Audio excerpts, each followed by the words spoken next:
Penyemprotan parfum merupakan alat yang digunakan untuk mengubah aliran zat cair menjadi semprotan droplet atau titik-titik air yang sangat kecil, sehingga mudah tersebar di udara dan dapat tercium oleh hidung. Bagaimanakah prinsip kerja yang terjadi saat penyemprotan parfum?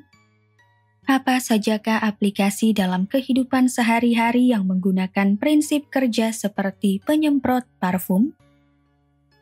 Bagaimanakah bentuk persamaan matematis untuk aplikasi-aplikasi tersebut? Untuk menjawab pertanyaan-pertanyaan tersebut, mari kita simak pembahasan berikut ini. Penyemprotan parfum merupakan salah satu alat yang memanfaatkan prinsip Bernoulli. Prinsip kerja penyemprotan parfum ini bisa dijelaskan sebagai berikut. Ketika bola karet diremas, udara yang ada di dalam bola karet meluncur keluar melalui pipa 1. Udara dalam pipa 1 mempunyai kecepatan yang lebih tinggi, sehingga tekanan udara pada pipa 1 menjadi lebih rendah. Sebaliknya, udara dalam pipa 2 mempunyai kecepatan yang lebih rendah. Tekanan udara dalam pipa 2 lebih tinggi daripada tekanan udara dalam pipa 1. Akibatnya, cairan parfum terdorong ke atas. Ketika cairan parfum tiba di pipa 1, udara yang meluncur dari dalam bola karet mendorongnya keluar, sehingga cairan parfum akhirnya menyembur keluar.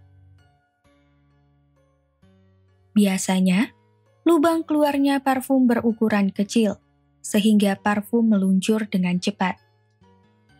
Prinsip kerja parfum ini sesuai dengan hukum Bernoulli, yang berbunyi, tekanan fluida paling besar berada di bagian yang kecepatan alirannya paling kecil.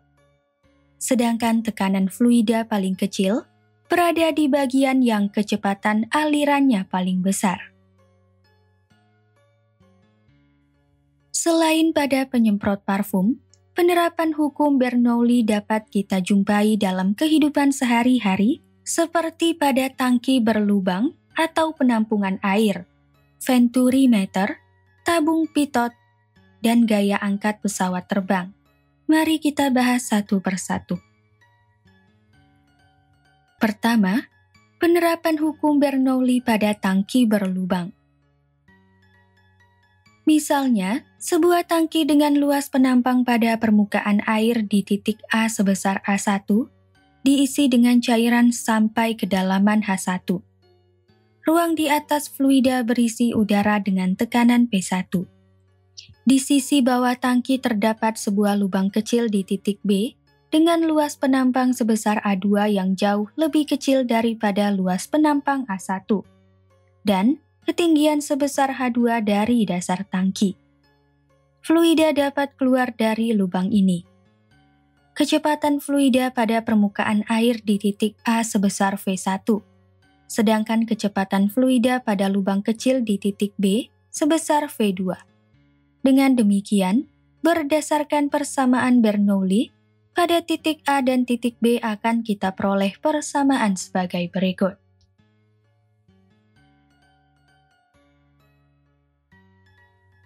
V1 ditambah setengah dikali Rho dikali V1 kuadrat ditambah Rho dikali G dikali H1 sama dengan P2. Ditambah setengah dikali Rho dikali V2 kuadrat, ditambah Rho dikali G dikali H2.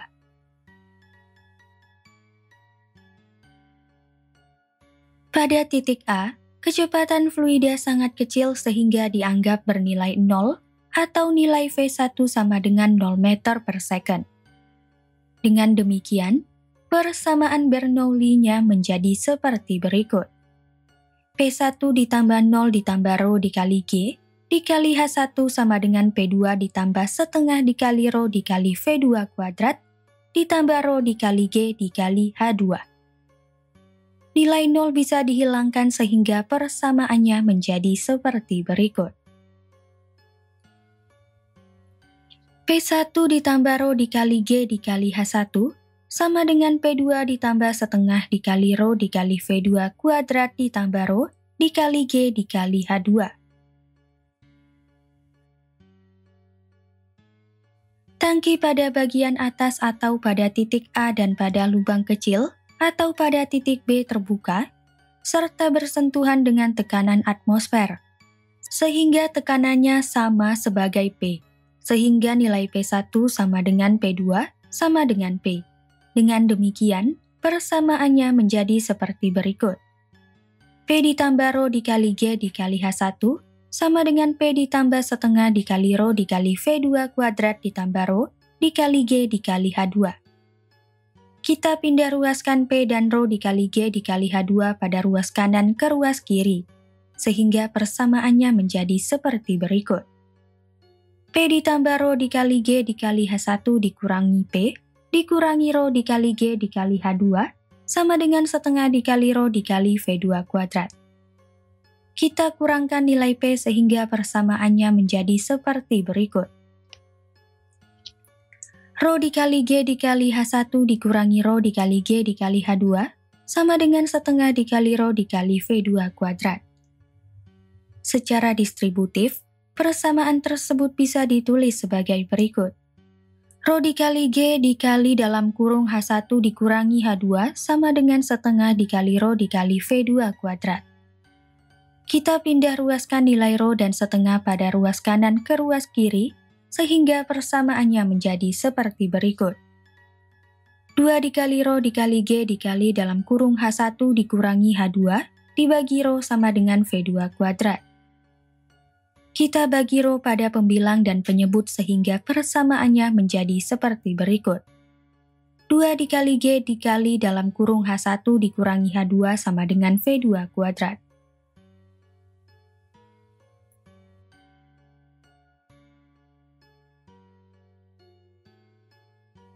Jika H1 dikurangi H2 bernilai H, persamaannya menjadi seperti berikut. 2 dikali G dikali H sama dengan V2 kuadrat. Akar dari 2 dikali G dikali H sama dengan V2. Atau V2 sama dengan akar dari 2 dikali G dikali H. Jadi, kecepatan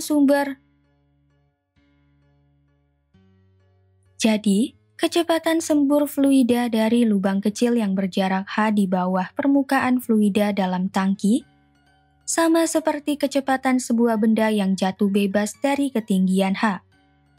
Persamaan ini disebut teorema Torricelli. Teorema Torricelli hanya berlaku jika ujung atas wadah terbuka terhadap tekanan atmosfer dan luas lubangnya jauh lebih kecil daripada luas penampang wadah. Debit fluida yang keluar dari lubang dengan luas sebesar A2 dapat dihitung dengan persamaan debit sebagai berikut. Q sama dengan A dikali V. Q sama dengan A2 dikali V2. Nilai V2 sama dengan akar 2 dikali G dikali H, sehingga persamaan debit fluida pada lubang dapat kita hitung dengan rumus berikut. Q sama dengan A2 dikali akar 2 dikali G dikali H. Selanjutnya, kita misalkan ketinggian fluida yang keluar dari lubang sebagai H2 dan jarak jangkauan mendatar dari air yang keluar sebagai R.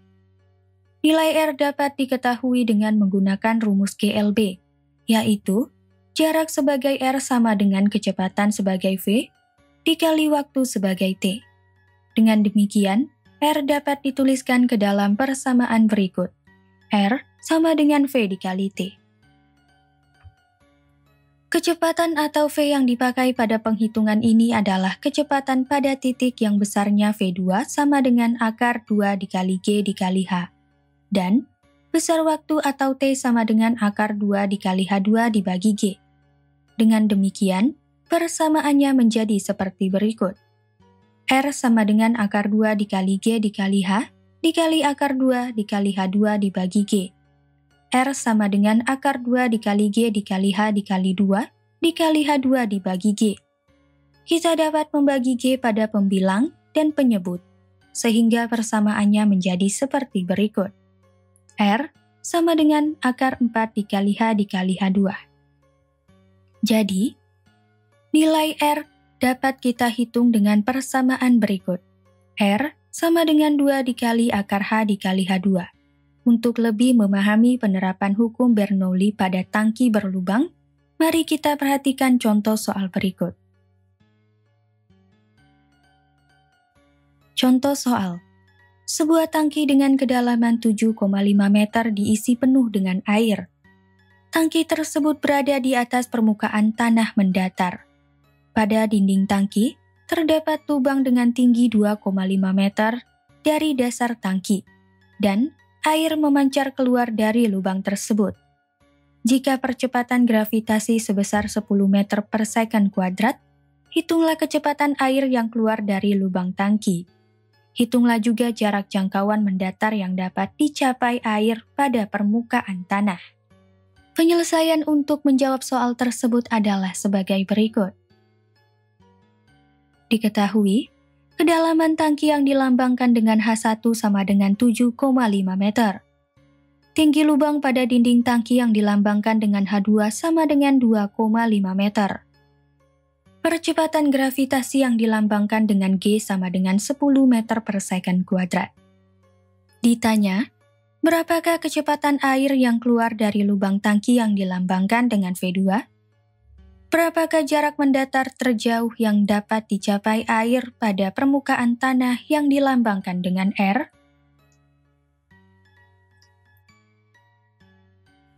Jawab, pertama-tama, hitunglah selisih ketinggian dari H1 dengan H2 terlebih dahulu seperti berikut. H sama dengan H1 dikurangi H2. H sama dengan 7,5 meter dikurangi 2,5 meter. Hasilnya sama dengan 5 meter. Selanjutnya, kita dapat menghitung kecepatan air yang keluar dari lubang tangki dengan rumus berikut. V2 sama dengan akar 2 dikali G dikali H. V2 sama dengan akar 2 dikali 10 meter per second kuadrat dikali 5 meter. V2 sama dengan akar 100 meter kuadrat per second kuadrat. V2 sama dengan 10 meter per second. Jadi, kecepatan air yang keluar dari lubang tangki ialah 10 meter per second.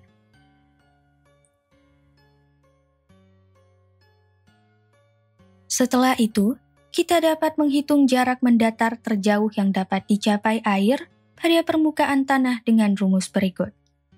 R sama dengan 2 dikali akar H dikali H2. R sama dengan 2 dikali akar 5 meter dikali 2,5 meter. R sama dengan 2 dikali akar 12,5 meter kuadrat. R sama dengan 2 dikali 3,54 meter. R sama dengan 7,08 meter. Jadi, jarak mendatar terjauh yang dapat dicapai air pada permukaan tanah ialah 7,08 meter.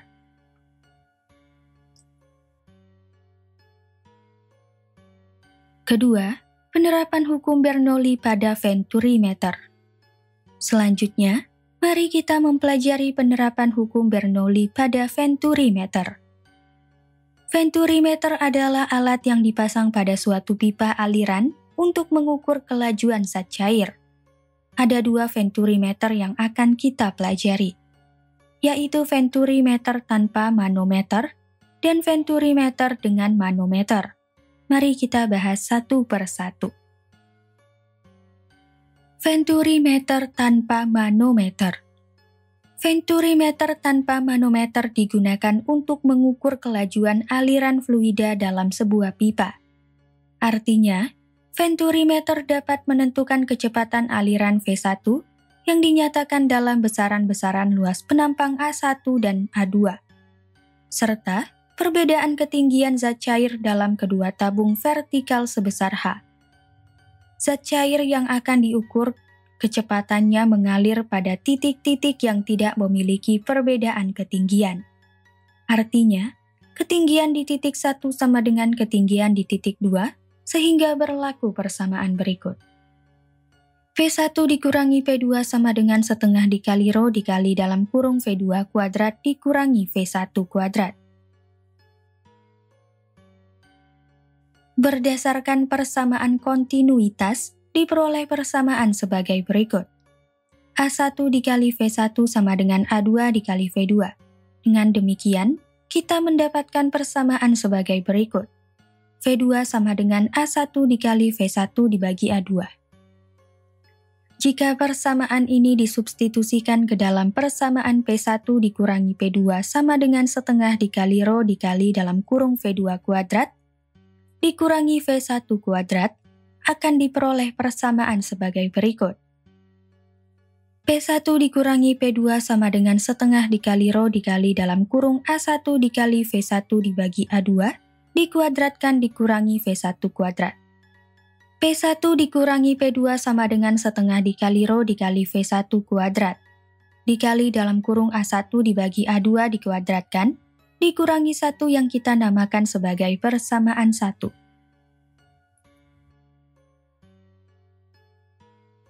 Pada gambar terlihat perbedaan antara ketinggian vertikal cairan tabung pertama dan tabung kedua, yaitu sebesar H. Oleh karena itu, selisih tekanan sama dengan tekanan hidrostatis cairan setinggi H. P1 dikurangi P2 sama dengan rho dikali G dikali H, yang kita namakan sebagai persamaan 2.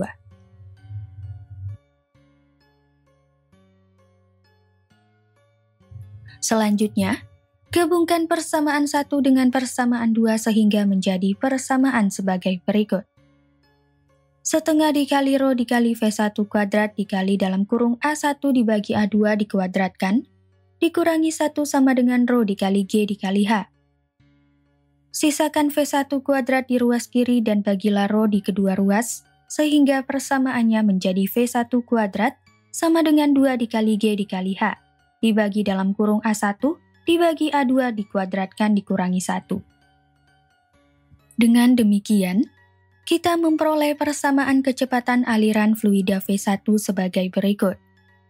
V1 sama dengan akar 2 dikali G dikali H dibagi dalam kurung A1 dibagi A2 dikuadratkan dikurangi 1. Venturimeter dengan manometer.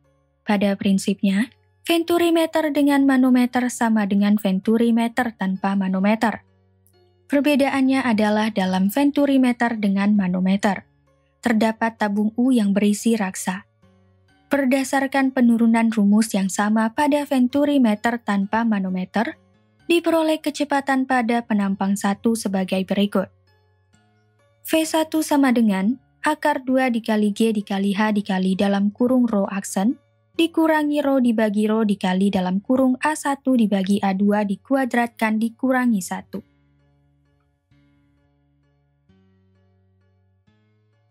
Ketiga, penerapan hukum Bernoulli pada tabung pitot. Tabung pitot adalah alat ukur untuk mengukur kecepatan gas. Gas atau udara mengalir melalui lubang-lubang di titik A. Lubang-lubang ini sejajar dengan arah aliran gas bebas dan dibuat cukup jauh di belakang, sehingga kecepatan dan tekanan gas di luar lubang-lubang tersebut mempunyai nilai seperti halnya dengan aliran gas bebas. Jadi, VA sama dengan V dan tekanan pada kaki kiri manometer tabung pitot sama dengan tekanan aliran gas bebas dengan satuan Pascal. Lubang dari kaki kanan manometer tegak lurus terhadap aliran, sehingga kecepatan gas berkurang sampai 0 di titik B atau VB sama dengan 0. Pada titik ini, gas berada dalam keadaan diam. Tekanan pada titik kanan manometer sama dengan tekanan di titik B atau PB. Beda ketinggian titik A dengan titik B dapat diabaikan. Dengan demikian, perbedaan tekanan yang terjadi menurut persamaan Bernoulli adalah sebagai berikut. PA ditambah setengah dikali rho dikali VA. PA ditambah setengah dikali rho dikali VA kuadrat sama dengan PB ditambah 0. PB dikurangi PA sama dengan setengah dikali rho dikali VA kuadrat yang kita namakan sebagai persamaan 1. Perbedaan tekanan ini sama dengan tekanan hidrostatis fluida raksa pada manometer yang dirumuskan sebagai berikut. PB dikurangi PA sama dengan rho aksen dikali G dikali H yang kita namakan sebagai persamaan 2. Berdasarkan persamaan 1 dan persamaan 2, didapatkan rumus kecepatan pada penampang A yang dilambangkan dengan VA sebagai berikut. VA sama dengan akar 2 dikali rho aksen dikali G dikali H dibagi rho. Keempat, penerapan hukum Bernoulli pada gaya angkat pesawat terbang.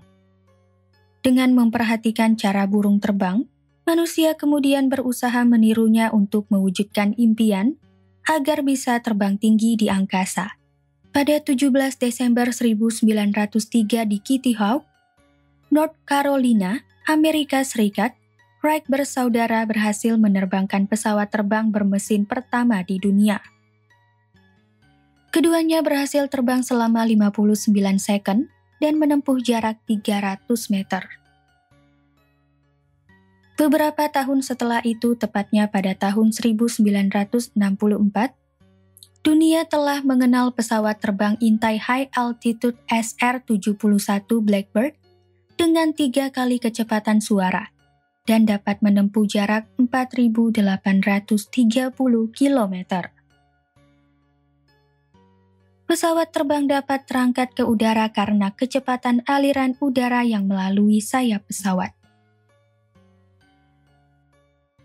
Pesawat terbang tidak seperti roket yang terangkat ke atas, karena aksi reaksi antara gas yang disemburkan roket dan roket itu sendiri. Roket menyemburkan gas ke belakang dan sebagai reaksinya, gas mendorong roket bergerak maju. Jadi, roket dapat terangkat ke atas walaupun tidak ada udara, tetapi pesawat terbang tidak dapat terangkat jika tidak ada udara. Penampang sayap pesawat terbang mempunyai bagian belakang yang lebih tajam dari sisi bagian atas yang lebih melengkung daripada sisi bagian bawah. Perhatikan gambar berikut. Garis arus di sisi bagian atas lebih rapat daripada sisi bagian bawah. Artinya, kecepatan aliran udara di sisi bagian atas pesawat atau V2 lebih besar daripada kecepatan aliran udara di sisi bagian bawah sayap atau V1. Sesuai dengan asas Bernoulli, tekanan di sisi bagian atas atau P2 lebih kecil daripada tekanan di sisi bagian bawah atau P1, karena kecepatan aliran udaranya lebih besar. Dengan A sebagai luas penampang pesawat, besarnya gaya angkat dapat kita ketahui melalui persamaan berikut. F1 dikurangi F2 sama dengan dalam kurung P1 dikurangi P2 dikali A. F1 dikurangi F2 sama dengan setengah dikali rho dikali dalam kurung V2 kuadrat dikurangi V1 kuadrat dikali A. Pesawat terbang dapat terangkat jika gaya angkat lebih besar daripada gaya berat pesawat. Jadi, suatu pesawat dapat terbang atau tidak bergantung pada berat pesawat, kecepatan pesawat, dan ukuran sayapnya. Makin besar kecepatan pesawat, makin besar kecepatan udaranya, sehingga gaya angkat pesawat makin besar.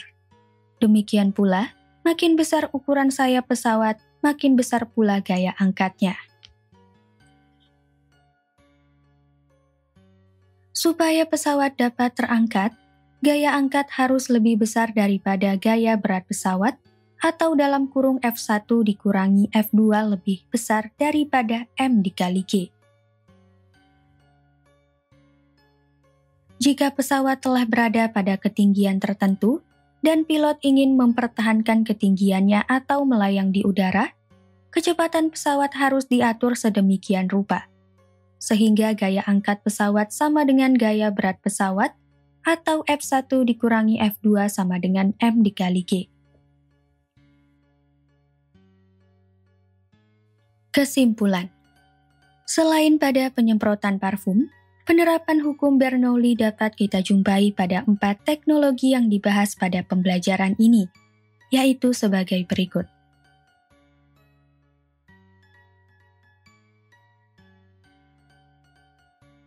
Pertama, penerapan hukum Bernoulli pada tangki berlubang.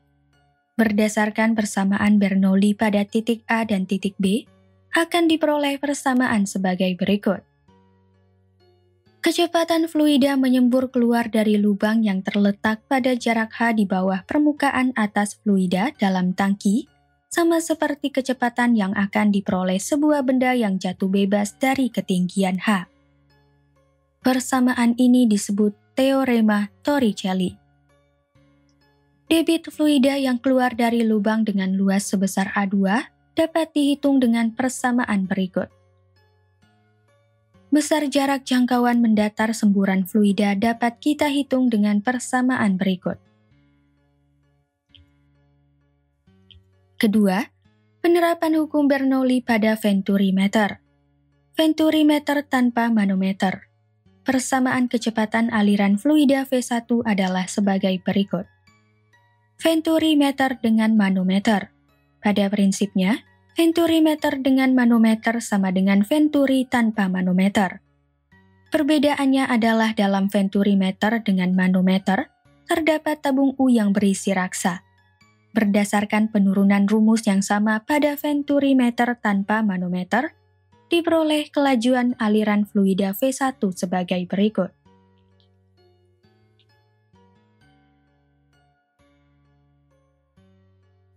Ketiga, penerapan hukum Bernoulli pada tabung pitot. Tabung pitot adalah alat ukur untuk mengukur kecepatan gas. Kecepatan aliran gas dapat dirumuskan sebagai berikut. Keempat, penerapan hukum Bernoulli pada gaya angkat pesawat terbang. Penampang sayap pesawat terbang mempunyai bagian belakang yang lebih tajam dan sisi bagian atas yang lebih melengkung daripada sisi bagian bawahnya. Garis lurus di sisi bagian atas lebih rapat daripada sisi bagian bawahnya. Besarnya gaya angkat pesawat terbang dapat kita ketahui melalui persamaan berikut.